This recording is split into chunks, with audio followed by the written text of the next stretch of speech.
Are you alright? This is a vlog where I'm gonna just update you of what I've done in my blog so far. I've split into a couple sections. Vlogs will come later on throughout this pre-production stage to show you what I've done in each stage. So, my first blog post for the pre-production stage is the institutional production name. We chose Darkroom Productions, Twisted Time Productions, Potboiler Productions, and Open Mouthed Productions. As a group, we decided what we each come up with a production name that we thought suited to the genre of a thriller.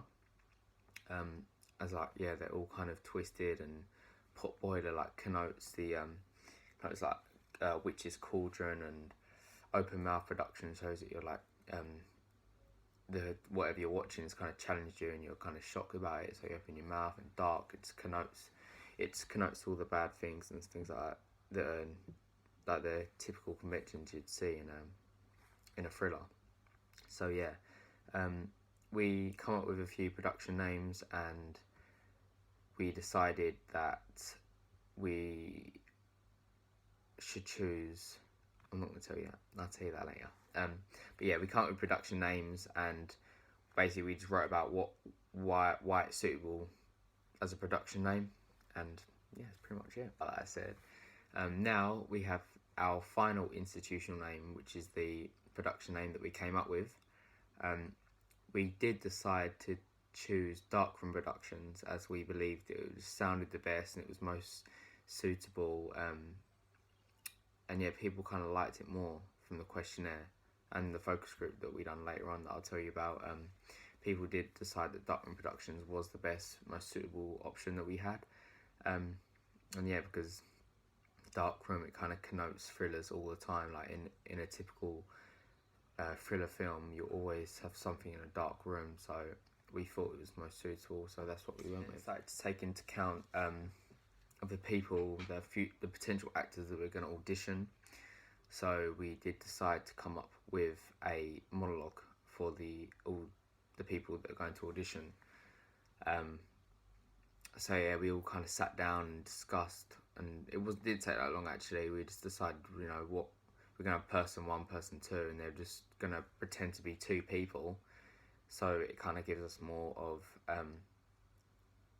a better opinion and vision of what their potential is as an actor. So it will let us know what roles they could do in our film. So I'll just show you. No, I can't turn this around. An iPhone can't turn this around. Wow. Basically on my blog, it says, just has a short little monologue just to kind of for the audition person to read. So that's pretty much it. We then finalised our choices on the target audience, which we pretty much had there anyway, but we just wanted to finalise it, put it in writing. So we kind of sectioned it into the primary audience and the secondary audience. We chose that the primary audience would be about 16 to 35 years old. So we'd obviously rate the film 15 age rated. And it's just because they need to be able to understand the concept and message behind the film, the symbolism that we're trying to get across. So they need to be quite more mentally mature. Like, you can't have a 10-year-old watching a thriller where they don't have a clue what's going on. And the secondary audience be about 13 to 65 years old, because then again you do get some 13-year-olds that are quite knowledgeable, especially nowadays, and they could potentially understand it, but it's very narrow, it's too niche, and then again 13-year-olds, the majority of 13-year-olds probably want to impress their friends and be like, I watched a 15-year-old thriller and stuff like that, just to kind of act bigger than they are. And 65 because when you're retired, and it must get quite boring being alone or whatever, or at home just kind of doing nothing, watching TV. They might kind of want to enjoy themselves by watching a film which kind of mentally challenges them. So we bumped it up from 35 to 65, because that bracket from 35 years old to 65 you don't really get people tend to watch thrillers. So we thought a retired person, potentially watch thrillers. So yeah, that's our target audience description. We have our film title ideas. We did come up with four film title ideas, tongue twister. And yeah, we kind of come up with these ideas as a group and then explored each film title and like what it connotes, what the audience could think of it. So I've run through like one or two. In the Woods was one, but we thought it was just too mainstream. There's already a pre-existing film name called In the Woods, and it gives away the setting too much because we actually are going to film in the woods, so we don't really want to give it straight away. It is a thriller, so we do want to mentally challenge the audience. And then we have Cat and Mouse. We thought it was pretty good. It connotes enemies like cats and mouses. Obviously, the cat obviously chases the mouse. It's quite memorable and because of its simplicity, and it's obviously connotes the binary opposites, and it kind of leaves the audience thinking about the storyline. Cat and mouse. I mean, it's not very mainstream, so the audience will think about, what is the storyline about? It's obviously not going to be about a cat and mouse if it's a 15-year-old thriller film, so yeah, it kind of leaves them thinking. So yeah, I figured out how to turn the camera on video. You just can't do it when you're already filming. But anyway, this is our mood board that we done. It's on my blog. It's just to kind of give me inspiration, or give our group inspiration of, what the potential like protagonists and antagonists, etc. can be. I choose like pre-existing film posters to kind of give me some inspiration, and yeah, like I use a couple settings as well. Like as you can see, like there's like an old abandoned house, like dark misty woods, like dead trees and things like that. Kind of gives you inspiration and keeps you reminded of like what setting I want to be filming in. And if you look at all the pre-existing film posters, they literally all have red writing, except from One Missed Call, which is a dead film anyway. And yeah, you've got Silence of the Lambs, Insidious, Inception, World War Z, it's got a red Z. It all connotes, like the red just connotes danger and just, yeah, like danger and bad and blood and all that gory rubbish. So yeah, like that's kind of the mood board that I have made to give me inspiration about the film. I've got a crew list that we made. Yeah, I'll put it out a bit. Yeah, you got obviously the dog, the girl walking the dog, the antagonist, which is the psycho, and the person that is chained up, which is a victim. And yeah, on here, like you just got a description of each character. It'll be our main character, for example, who is hurt and stalked by the clown. That will be changed to psycho. And again, ignore that. You've got the dog walking. Not the dog walking the person. You've got the person walking the dog. It kind of sets the scene and makes it more realistic. Yeah, one of our group, a girl in my group, Billy, she has a dog that is quite tame, so we believe that we can use it, and we will use a couple like practice runs to see if the dog isn't going to run off and do its own thing.